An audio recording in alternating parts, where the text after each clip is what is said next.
Friends, ఈ రోజు నేను మా పాపకి తీసుకున్న యాంకిల్స్ అయితే చూపించబోతున్నాను.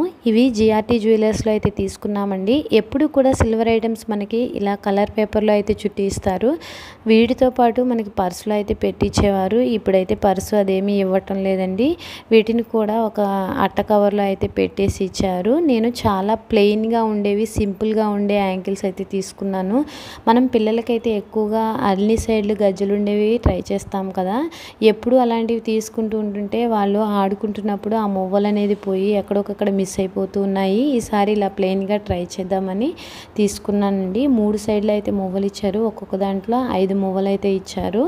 ఇలాగా మనకి గోల్డ్కి హాల్ మార్క్ ఉన్నట్లుగానే సిల్వర్ దాంట్లో కూడా జిఆర్టీ మార్క్ అయితే ఇచ్చారండి. ఇవి స్క్రూ టైప్లో అయితే తీసుకున్నాము. నాకు హుక్ టైప్ కూడా ఉంటాయి కదా, అవి పెట్టినప్పుడు పిల్లలు కొంచెం గుచ్చుకున్న ఏడుస్తారని చెప్పి ఇలా స్క్రూ టైప్ అయితే ఈజీగా మనం కాలికి పెట్టేసి రెండో సైడ్ టైట్ చేసేసుకోవటమే. ఈ స్క్రూ అనేది పెట్టేటప్పుడు బాగా టైట్ చేసుకుంటే మనం యాంకిల్ పెట్టినా కూడా ఊడిపోకుండా, స్క్రూ లూజ్ అవ్వకుండా ఉంటుంది. అండ్ చిన్న ఎనామిల్ది ఓవెల్ షేప్లో అయితే ఇచ్చారు ఇట్లా పట్టి చుట్టూ. ఇది చాలా సింపుల్గా ఉందండి. ఇవి వచ్చేసి మొత్తం 68 గ్రామ్స్ 5000 అయితే పడింది. నచ్చితే ఒక లైక్ చేయండి. Thanks for watching.